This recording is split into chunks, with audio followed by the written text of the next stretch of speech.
그래서 큰 은혜로 또 함께 하시리라고 믿습니다.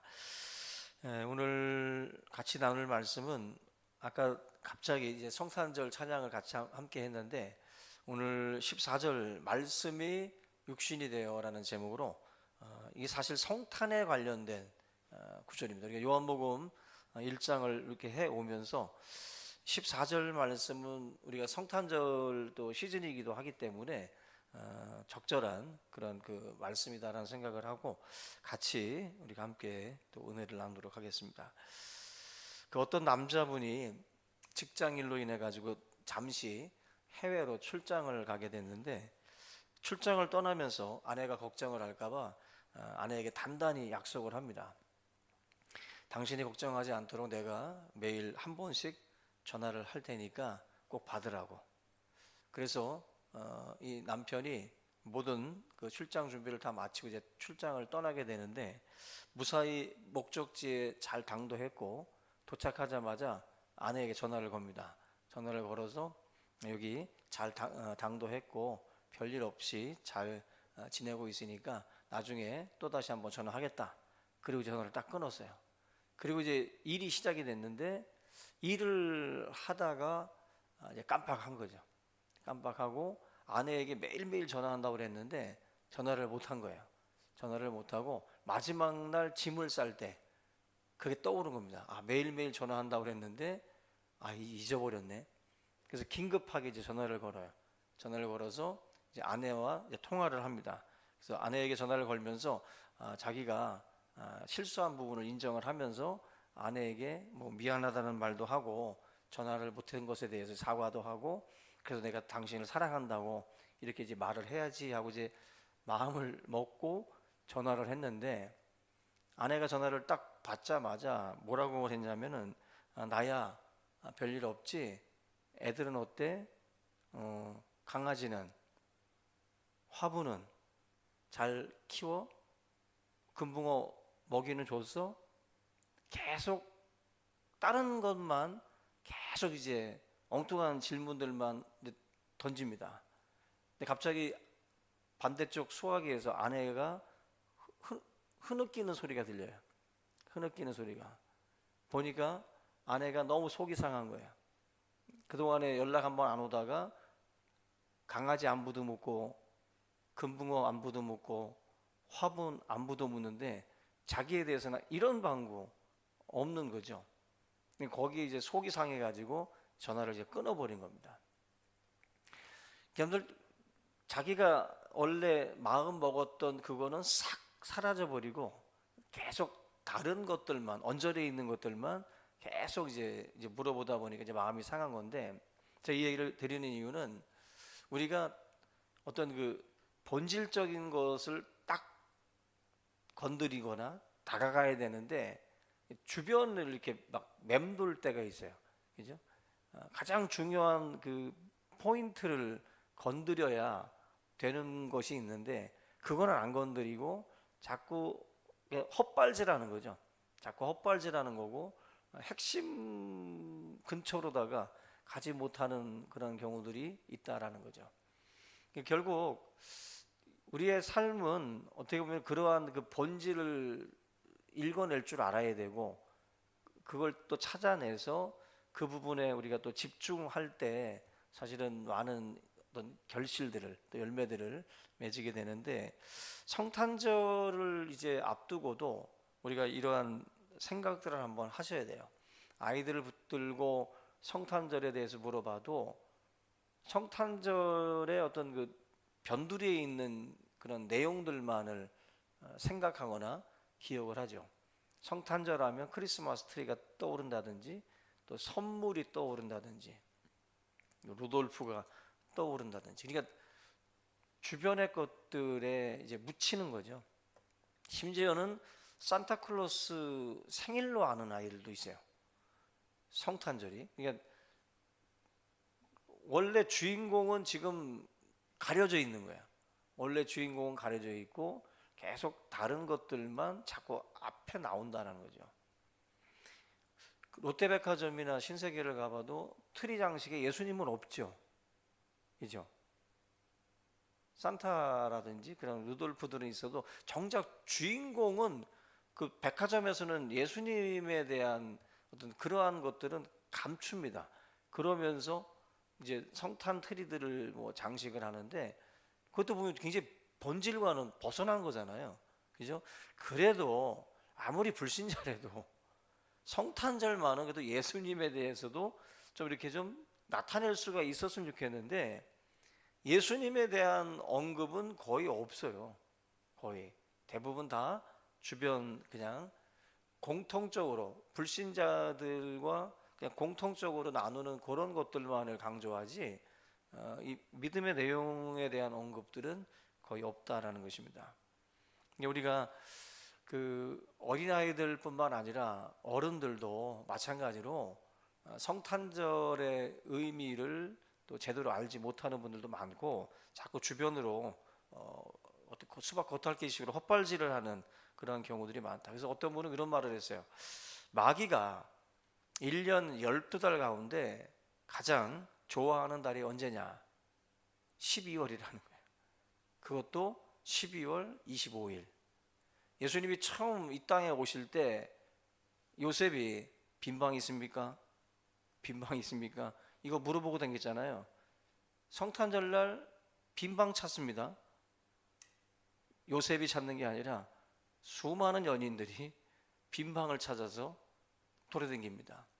한마디로 성탄이라는 날이 예수님이 오신 날이고 예수라는 이름은 저희 죄에서 저들을 구원할 자이심이라는 뜻이잖아요. 예수님의 이름이. 예수님이 이 땅에 오실 때는 사람들을 죄에서 건져주기 위해서 이제 오신 날이 성탄절인데 오히려 죄로 더 빠지는 날이 돼버렸어요. 아주 그냥 역설적인 날이 돼버렸어요. 그래서 성탄절날 예수님이라는 만약에 여러분들 성탄절날 트리에 예수님에 대한 것들이 강조가 되고 또 메시지가 이렇게 강조가 되고 막 어떤 그런 문구들이 자꾸 강조가 되면 약간 그 사람들의 마음이 좀 다를 것 같아. 근데 지금 세상은 성탄절을 말해줄 때 예수 그리스도에 대한 어떤 저가 우리를 죄에서 구원하기 위해서 오셨다라고 하는 그런 내용들을 담기보다는 그냥 해피한 그냥 행복한 크리스마스로만 그렇게 다들 이제 포장을 해버리잖아요. 그러니까 결국 핵심에서 자꾸 사람들을 이게 벗어나게 만드는 그러한 행동들을 하고 있는 거죠. 본질을. 그래서 아이들도 예수님에 대한 어떤 그 내용보다는 단순히 그냥 먹고 마시고 즐기는 그런 행복한 선물을 많이 받는 그런 차원에서의 크리스마스지 예수님에 대한 어떤 그런 이야기들에 대해서 좀 더 진지하게 생각하거나 경험하는 시간은 되지 못하고 있다라는 거죠. 그래서 마치 성탄절이 방종이나 방탕의 어떤 그 면허를 받은 마치 그날은 그래도 되는 것처럼 그런 날로 지금 사실은 변질이 돼 버렸다라는 것입니다. 그래서 술 취함과 향락에 빠지는 날이 돼 버린 게 바로 지금의 성탄절이다. 성탄절이다. 그래서 우리가 오늘 이 요한복음 1장 14절 말씀은 다시 한번 성탄절의 의미를 우리가 좀 한번 생각해 보는 시간으로 좀 가졌으면 합니다. 이 본문에 보시면은 말씀이 육신이 되어라는 말씀이라고 하잖아요. 말씀이 육신이 됐다. 말씀은 곧 우리 1장 1절, 2절, 3절에 보면은 말씀이 곧 하나님이시라 그랬잖아요. 그죠? 말씀은 곧 하나님이시고 이 말씀이 곧 예수 그리스도를 말씀을 하는데 그 말씀이 육신이 되었다. 육신이 되었다. 바로 예수님을 말씀하는 것이고 또 성탄절을 의미하는 사건입니다.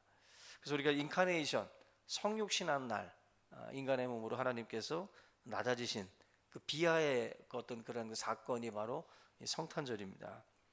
제가 그 제임스 윌리엄스라는 분이 쓴 책, 이번에 그 번역본이 나와가지고 그분의 그 책에 대한 이야기를 좀 들었는데 그 제목 그대로 제목을 잡았어요. 뭐냐면 책 제목이 그분이 하늘에서 내려오셨다. 제목이 너무 이쁘더라고요. 그분이 하늘에서 내려오셨다. 예수님께서 말씀이 육신이 되어라는 이 말씀은 그분이 바로 하늘에 계셨던 그분이 하늘에서 내려오신 날이다. 내려오신 날이다. 그래서 우리가 이 성탄절의 어떤 그 의미 중에 첫 번째로 오늘 이 14절에서 강조하는 것이 한 세 가지가 되는데, 오늘은 뭐 시간이 되는 대로 한두 가지 정도 말씀을 나누도록 하겠습니다. 먼저 여기 보시면 그 말씀이 육신이 됐다라는 것은 그 예수님의 인성에 대한 내용이잖아요. 그죠? 신성과 인성 중에 예수님의 신적인 어떤 모습이 아닌 인간적인 모습, 그 부분을 지금 이야기를 하는 거예요. 말씀이, 하나님이 육신이 되었다. 육신이 되었다. 그리고 우리 가운데에 거하시기 위해서, 우리 가운데 거하시기 위해서 육신의 몸으로 오셨다. 거하신다라는 것은 이스라엘 백성들이 구약에서 이제 광야를 지나갈 때 장막을 쳤죠. 장막을 치고 그 장막은 성막이라고도 했고 회막이라고도 했고 증거막이라고도 했는데, 회막은 바로 하나님과 만난다라고 하는 의미로다가 쓸 때 회막이라는 그런 용어를 씁니다. 하나님께서 우리 인간들과 만나기 위한 그 만남의 장소가 바로 회막이기도 하고 또 거룩한 성막이기도 한 그런 장소입니다. 근데 바로 이 거하신다라는 말의 뜻이 바로 장막을 친다는 뜻이에요. 장막을 친다. 우리 가운데 거하시기 위해서 장막을 친다. 우리를 만나기 위해서 육신을 입으신 거예요.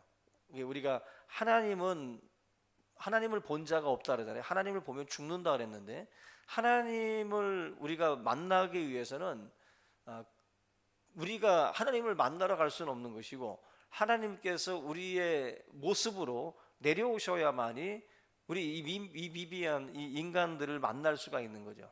그래서 우리가 예수님께서 만나주기 위해서 육신을 입고 사람의 모습으로 내려오셨다라는 것입니다. 그 인도에서 그 사역을 하는 어떤 선교사님의 간증인데, 어느 날 그 힌두교 관련된 그 승려분하고 같이 이렇게 함께 길을 가고 있었는데 실수를 해가지고 길가에 있었던 개미집을 건드린 거예요. 그래서 개미집을 건드려 가지고 많은 개미들을 발로 모르고 밟아가지고 많은 개미가 이제 죽었다는 거죠. 그때 이 힌두교 승려가 안타까워하면서 이런 말을 하더랍니다. 당신 때문에 수많은 개미가 목숨을 잃었군요. 그래서 이 선교사님이 당황스러워가지고, 제가 고의로 그런 건 아니고 발가락에 눈이 없어가지고 모르고 이거 밟았다, 죄송하다고, 어떻게 하면은 이 개미들한테 내가 사과할 수 있겠냐 했더니, 이 승려가 하는 말이, 당신이 정말 개미들한테 사과하려면 당신 죽어서 다시 개미로 태어나야 된다. 당신이 죽어서 다시 개미로 태어나야 개미한테 사과할 수 있다는 거예요.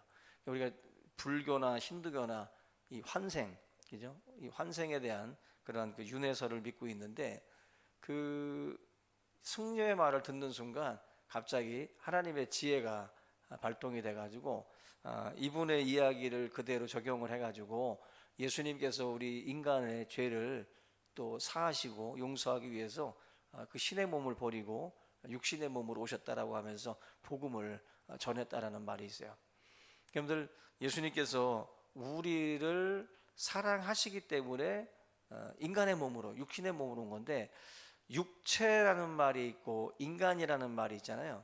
근데 휴먼이나 뭐 바디 이런 용어를 쓰지 않고, 이게 원어가 그 사르크스라는 단어인데 이게 육신이라는 거예요. 우리가 흔히들 뭐 이 육신 덩어리 뭐 이렇게 뭐 할 때 좀 몸이 병들었거나 약하거나 부족한 몸을 얘기할 때 육신이라는 말을 쓰잖아요. 이 육신. 그 어떤 예수님께서 이 땅에 내려오실 때 단순히 그냥 인간으로 표현하는 것이 아니라 우리의 연약함을 짊어지고 오셨다라는 어떤 그 의미로 이 육신이라는 사르크스라는 이 단어를, 헬라어 단어를 쓰고 있어요. 이게 바로 예수님께서 낮아지셨다는 거죠. 낮아지셔서 인간의 연약함을 끌어안고 이 땅에 내려오셨다라는 말씀입니다. 그래서 우리가 이 말씀이 육신이 되어 우리 가운데 거하신다라는 말씀을 단순히 이런 어떤 그 뭐 교리적인 내용으로만 여러분들이 볼 게 아니라, 예수님이 우리와 함께 하신다, 임마누엘이잖아요. 우리 가운데 거하신다라는 말은 임마누엘인데, 그래서 우리가 예수님께서 나와 함께 하신다. 이게 엄청나게 놀라운 사건인데 우리와 함께 거하신다라는 거. 우리가 예를 들면 좀 약간 유명한 분이, 그죠? 유명한 분이 뭐 우리 집에 온다. 그 막 몸둘 바를 모를 거 아니에요. 그죠? 갑자기 뭐 영국에 왕이 온다든지, 예? 뭐 누가 이게 우리 집에 온다 그러면은 얼마나 막 호들갑들을 떨겠어요, 우리가. 그죠? 누추한 우리의 그 집에 누가 온다라고 할 때 굉장히 막 영광스럽겠죠. 이 말씀이 육신이 되어 우리 가운데 거한다. 하나님은 우주를 만드신 분이기 때문에 우주로도 담을 수가 없는 분이죠. 그죠? 창조주는 이 광활한 우주로도 담을 수가 없는 분이에요. 근데 그 엄청난 분이 이렇게 작은 아기의 모습으로 내려오셔서 이 우리 가운데 함께 하셨고, 지금은 우리 마음속에 예수 그리스도께서 함께 하신다는 것은, 이건 엄청난 신비고 참 놀라운 겁니다. 엄청 크신 분인데 엄청 작아지셔 가지고 우리 가운데로 이제 거하신 거거든요. 이게 이제 이 신비고, 우리 기독교가 정말 어떻게 보면은 이 말이 모순처럼 느껴지는 거잖아요. 우주보다 크신 분이 우리 안에 들어오신다든지, 그죠? 엄청난 그 존재가 이렇게 작고 미미한 육신의 몸으로 오신다든지, 이건 상상할 수 없는 이야기거든요, 인간들이. 근데 우리 예수님께서 그러한 모습으로 오셨다라고 말씀합니다. 우리가 이 다윗이 유명한 시편 23편 그 4절에 보면, 내가 사망의 음침한 골짜기로 다닐지라도 해를 두려워하지 않을 것은 주께서 나와 함께 하심이라. 그러니까 주께서 나와 함께 하심을 아는 사람은 두려워하지 않는 거죠. 그죠? 그러니까 우리가 강해지는 게 문제가 아니라 나와 함께 하신다는 것을 아는 게 중요해요. 나와 함께. 다윗이 내가 해를 두려워하지 않는다, 사망의 음침한 골짜기를 내가 지금 접어들었어도 그 길을 간다 해도 나는 두렵지 않다. 왜? 주님이 나와 함께 하니까. 그것에 대한 믿음이 다윗에게는 있었던 거예요. 그래서 주님이 막대기와 지팡이로 목동이 양을 지키는 것처럼 하나님께서도 나를 그렇게 지켜주실 것이다라고 믿는 거예요. 지금 자기의 일상이었잖아요. 자기가 목동이었고 자기가 양을 그렇게 지켜줬던 것처럼 하나님도 나와 함께 하신다라고 하면 내가 뭘 두려워하고 내가 뭘 걱정하겠냐는 거예요. 하나님께서 다 어디에 꼴이 있는지 다 알고 글로 끌고 가실 것이고, 또 이리와 늑대가 곰이 사자가 덤벼도 다 지켜주실 텐데 내가 뭐가 두렵냐는 거죠. 그러니까 내가 임마누엘의 신앙을 아는 것, 하나님이 나와 함께 한다라는 것을 아는 것은 그래서 굉장히 중요해요. 굉장히. 그래서 여러분들이 지금 어떤 상황 속으로 들어갔다라고 할지라도, 그것이 지금 사망의 음침한 골짜기라 할지라도 가장 중요한 건 내가 하나님과 나와 함께 한다라는 것. 그 눈이 열리면 두려움은 떠나갈 줄로 믿습니다. 신앙이라는 것은 여기에서 우리가 결국 강해지는 거예요. 강해지는 거. 그래서 성도들은 사망의 음침한 골짜기에서 열애된 인생이 아니에요. 우리도 그 길을 걸어갈 수도 있는 거고, 또 사자와 곰의 위협을 당할 수도 있는 거고, 우리가 이런 것에서 열애된 인생이 아니라 이러한 것들을 감당할 수 있도록 하나님께서 이러한 임마누엘로 함께 하신다라는 것을 알고 있는 자들이고 깨닫는 자들인 줄로 믿습니다. 이 믿음 안에서 저와 여러분들이 더욱더 확실하게 신앙 안에서 승리를 가져가는 그런 성도들 다 되시기를 주님의 이름으로 축원합니다. 그래서 우리가 사자굴에 던져지고 풀무불에 던져져도 하나님이 나와 함께 하신다라고 하는 믿음이 있으면 그 안에서도 하나님께서 넉넉히 이기게 하실 줄로 믿습니다. 그래서 이 육신이 되어 우리 가운데 거하신다, 이 말씀, 이제는 예수님께서 성령으로 우리와 함께 하신다. 내가 떠나가는 것이 너에게 유익하다고 말씀하면서 이제는 예수님이 우리와 함께 하시는 것이 성령을 통해서 우리와 함께 하시는 모습으로 함께 하는 거죠. 이 믿음, 이 확신이 여러분들 견고하게 설 수 있기를 주님의 이름으로 축원합니다. 그 다음에 여기 보면은 우리가 그의 영광을 보니 아버지의 독생자의 영광이요, 이런 말씀이 나와요. 여기 보면 예수님의 신성이 앞에는 인성이고 뒤에는 신성을 얘기를 해요. 사도 요한은 예수님에게서 뭘 봤냐면은 하나님의 영광을 봤어요. 예수님에게서 하나님의 영광. 그러니까 예수님을 하나님의 아들로 본 거예요. 하나님의 아들로. 그게 이제 사도 요한이 예수님을 바라본 시선입니다. 예수님을 볼 때 신적인 그 부분을 요한은 놓치지 않았다라는 거예요. 아무리 여러분들 훌륭한 사람이라 할지라도 사흘, 나흘, 뭐 일주일 같이 있어보세요. 사람 냄새 풀풀 납니다. 그죠? 그래서 가까이 지내면 인간 냄새 나게 돼 있고 서로 간에 어떤 그 연약함들이 보이게 돼 있어요. 그래서 그런 부분에서 인간적인 그런 모습을 보게 되면 좀 실망도 되고 처음에 가졌던 생각보다도 우리가 좀 점수가 이제 박해지죠. 점수가 박해집니다. 그게 인간이에요. 그런데 사도 요한이 예수님과 지낸 세월이 있어요. 3년을 같이 지냈고, 그죠? 그리고 주님 떠나시고 난 뒤에도 그 예수님에 대한 생각이 시간이 가면 갈수록 그분에 대한 어떤 인상이 마이너스로다 깎이는 게 아니라 점점 하나님의 아들로서 굳어가는 거예요. 또 굳어져 가는 거예요. 하나님의 영광을 오히려 더 느낀다. 절감되지 않고 오히려 증감되는 거예요. 늘어나는 거예요. 증언되는 거예요. 그게 바로 예수님에 대한 사도 요한의 평가입니다. 그래서 여러분들 우리들은 같이 지내면 안 돼요. 사람 냄새 너무 많이 난다고, 그죠? 실망스럽다고. 그래서 여행 갔다가 친구들끼리도 싸우고 돌아오는 경우도 있고, 부부도 같이 안 살다가 결혼해가지고 신혼여행 가서 또 싸우고들 오는 부부들도 있잖아요. 아니면 도장까지 찍고 오는 분들도 있고, 헤어지자고. 그만큼 같이 있다 보면 멀리다 두고 봤을 때는 괜찮았는데 같이 있으면 뭔가 이렇게 실망스러운 것들이 보이거든요. 근데 예수님은 그렇지 않았다는 거예요. 우리가 그 영광을 보니 아버지의 독생자의 영광이에요. 예수님은 시간이 갈수록 사도 요한의 눈에 더 하나님의 아들로, 더 신적인 존재로 자꾸 보여지게 됐다. 그래서 여러분들 예수님의 신성이 예수 그리스도가 이 땅에 인간의 몸으로 오셨다고 해가지고 자꾸 이렇게 손상을 입은 게 아니라, 예수님은 인간의 몸으로 이 땅에 오셨지만 그분을 가까이 하면 할수록 제자들은 예수님의 영광을 보기 시작을 하는 거예요. 그래서 막 풍랑이는 바다에서 그 바다를 잔잔케 하실 때에 이 사람이 도대체 누구이기에 바다도 잠잠해지냐고 놀라는 거죠. 죽은 나사로가 살아날 때 그 모든 것들을 보면서 예수 그리스도에게서 인간의 모습이 아니라 하나님의 영광, 독생자의 영광이 자꾸 이제 보여지게 되는 거죠. 그래서 주는 그리스도시요 살아계신 하나님의 아들입니다.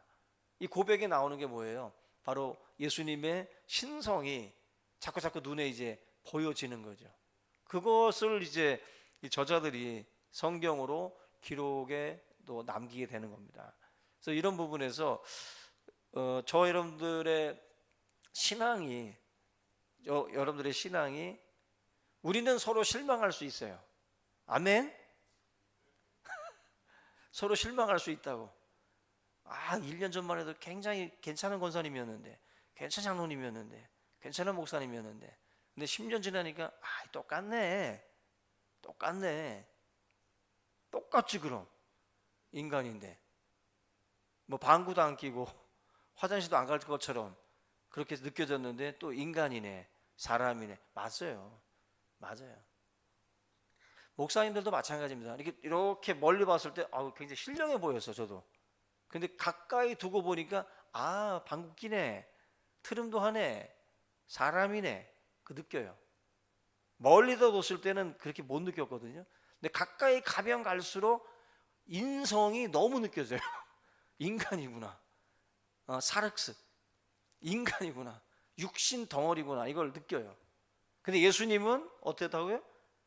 육신의 몸으로 이 땅에 오셨는데 만나면 만날수록, 그분과 함께하면 함께할수록 하나님의 영광, 아버지의 독생자의 영광이 보이는 거예요.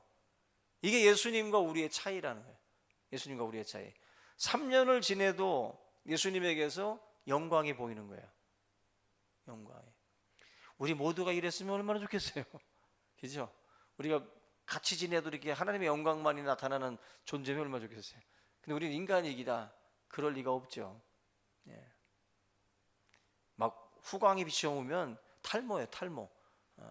머리 벗겨져가지고 약간 좀 빛나는 것 뿐이고 그러지 않습니다. 다 똑같은 인간이에요. 오직 예수 그리스도만이 이러한 영광의 모습이 있다라는 거죠. 그래서 그 사도 요한이 지금 이 요한복음 1장 14절에서 말씀하는 우리가 그의 영광을 보니 아버지의 독생자의 영광이다. 우리가 예수님에게서 신성을 보지 못하고 인성만 보게 되면 예수 그리스도를 영접지 못합니다. 그죠? 그 11절 보시면 자기 땅에 오매 자기 백성이 영접하지 아니하였으나, 왜 영접하지 아니하겠어요? 인간의 모습만 봤기 때문에 그래요. 이분에게서 그리스도시요 살아계신 하나님의 아들입니다라는 그 고백이 나오지 않는 것은 그게 안 보이는 거죠. 그 사람들에게는. 예수님에게서 그것을 볼 수 있을 때 이제 우리가 주님을 영접하게 되는 거죠. 영접하게 되는 거예요. 베드로도 그렇고 주님의 12제자들이 다 이 영광을 봤기 때문에 다시 죽음의 길을 두려워하지 않고 또 세계 선교로 자기들의 일생을 바친 거죠. 이게 설명이 안 된다고 그러잖아요. 죽음이 두려워서 다 도망갔던 사람들인데 이 사람들이 다시 다 모여가지고 가짜를 놓고 자기 목숨을 바칠 이유가 뭐가 있겠어요? 다 도망갔던 사람들인데. 근데 이 사람들이 다시 다 모여가지고 예수 그리스도를 위해서 자기들의 생명을 바쳐가면서 인도로 여러 이런 서바나나 이런 지역으로 다 흩어져가지고 복음을 전했던 이유가 다른 게 아니라 예수님의 신성을 이들이 경험했기 때문에, 영광을 봤기 때문에 나아가는 거죠. 그래서 변화산상에서 예수님이 흰옷을 입은 광채가 나는 그 모습으로 변화되는 그 변화의 그 모습을 또 베드로도 보고, 그죠? 그런 영광스러움을 보면서 이들이 다시 한번 예수님이 우리의 메시아라고 하는 것을 분명하게 깨달은 거죠. 그 영국에서 알려진 이야기 중에 그 런던 근교에 있었던 어떤 농가에 누군가가 이제 대문을 막 두들기더래요. 그래서 문을 열고 딱 보니까 밖에 웬 남자들이 서 있고 가운데 여자가 한 명 있더래. 들어와 가지고 하는 말이 비가 올 것 같으니까 우산 좀 하나 빌리자고. 그래서 우산, 가장 허름한 우산 하나 이렇게 빌려줬대요. 그리고서 그 며칠 뒤에 편지가 하나 날라왔는데 감사합니다 하고서 밑에 엘리자베스 여왕이라고 이렇게 사인이 들어가 있는 그 도장이 찍힌 그 편지가 날라온 거예요. 이 사람은 어땠을까요? 땅을 치며 통곡해야 되는 거예요. 여왕인 줄 알았으면 제일 허름한 우산이 아니라, 그죠? 제일 좋은 우산 갖다 주고 또 보좌관들도 다 주고 나는 괜찮아요 하면서 이렇게 다 줬을 텐데 이걸 못 본 거예요. 그래서 가장 아마 구멍도 좀 뚫린 우산 같아. 그런 거 그냥 던져주고 그냥 문 닫아버린 거죠. 알았으면 그렇게 못하는 거예요. 알았으면 그걸 그렇게 보낼 리가 없죠. 그럴 리가. 여러분들, 우리가 이 이야기를 보면서 어쩌면 우리도 지금 우리에게 찾아오시는 그 주님을 우리가 영광스러움을 보지 못하고 우리가 인간적인 눈으로만 판단하고 가장 누추하고 가장 허름한 것으로 그분을 대하고 있을 수도 있다. 지극히 작은 소자 하나에게 한 것이 곧 내게 한 것이다라고 했는데, 지금 어쩌면 주님은 여왕의 모습처럼 이렇게 우리에게 갑작스럽게 어떤 다른 모습으로 우리에게 찾아오실 수도 있잖아요. 그죠? 그분에게 우리가 하는 그 행동이 곧 예수님께 하고 있는 행동이라는 것을 우리가 조금이라도 안다면 그렇게 할 수 없었겠죠. 조금 더 좋은 것으로, 조금 더 귀한 모습으로 그렇게 했을 텐데 그러지 못하는 게 많죠. 우리의 신앙도 지금 농부가 저질렀던 실수를 반복하는 경우들이 많습니다. 많아요. 우리의 삶에 만왕의 왕 되신 예수 그리스도의 영광스러움을 본 사람과 보지 않은 사람의 차이가 있는 것처럼 신앙생활도 우리가 이 말씀을 제대로 깨닫고 신앙생활하는 사람하고 이런 걸 깨닫지 못하고 걸어가는 사람하고 같을 수가 없어요. 그래서 여러분들, 우리가 예수님도 육신의 몸으로 이 땅에 오시는 것처럼 이 비하의 어떤 그 모습으로 오셔가지고 우리 안에 이렇게 함께 하셨던 것처럼 지금도 하나님께서는 이런 모습으로 우리에게 귀뜸을 해주신 거예요. 지극히 작은 소자에게 한 것이고 내게 한 것이다. 그거 주님이 귀뜸해주고 올라가셨거든요. 그것을 저와 여러분들이 2000년 전에 저질렀던 실수들을 또다시 지금도 또 반복하면서 살아가는 경우들이 너무 많기 때문에 우리 다시 한번 오늘 이 말씀을 통해서 우리가 이러한 실수들을 반복하지 않기를 주의 이름으로 부탁을 드립니다. 베들레헴 집주인, 여관 주인도 그런 실수를 했고 헤롯 임금도 그 실수했고 12 제자들도 처음에 다 그런 실수들을 했죠. 이러한 실수가 계속해서 반복되지 않도록 저와 여러분들이 다시 한번 이 말씀을 통해서 예수 그리스도를 제대로 우리가 영접하고 하나님의 영광을 제대로 보고 깨닫고 그 믿음을 가지고 우리가 세상을 바라볼 때 우리의 어떤 이런 시각들이 새롭게 열리리라고 믿습니다. 오늘 이 말씀을 다시 한번 우리가 붙들고 이 성탄절을 다시 한번 우리가 생각하면서 또 우리 준비하는 그러한 시간들이 꼭 되시기를 주님의 이름으로 축원합니다.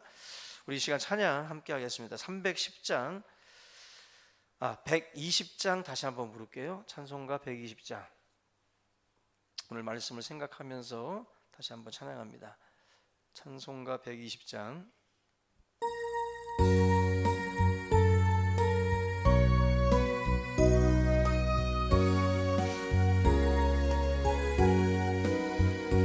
오 베들레헴 작은 골로 잠들었느냐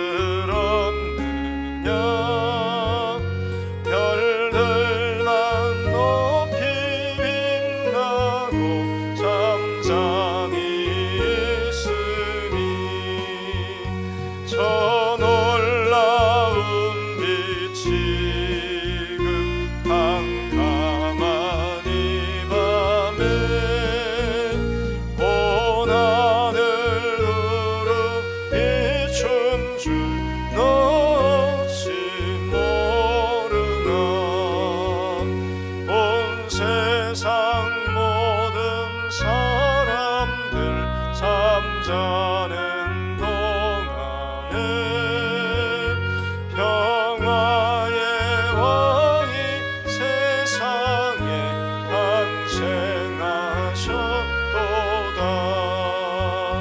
저 새벽별이 홀로 그 일을 나는 듯 밤새껏 귀한 그 일을 말없이 지켰네. 오 놀라우신 하나님 큰 선물 주시니 주 믿는 사람 마음에 큰 은혜 받도다. 이 죄악 세상 사람 주 오심 모르나 주 영접하는 사람들 그 맘에 오시네.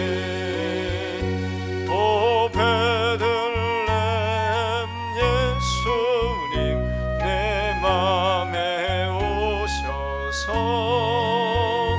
내 죄를 모두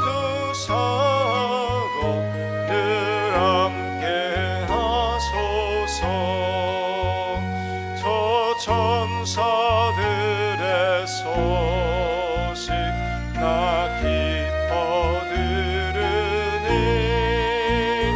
오 임마누엘 예수님 내 맘에 오소서. 주여 한번 외치고 기도합니다. 주여 하늘의 하나님 아버지 감사합니다.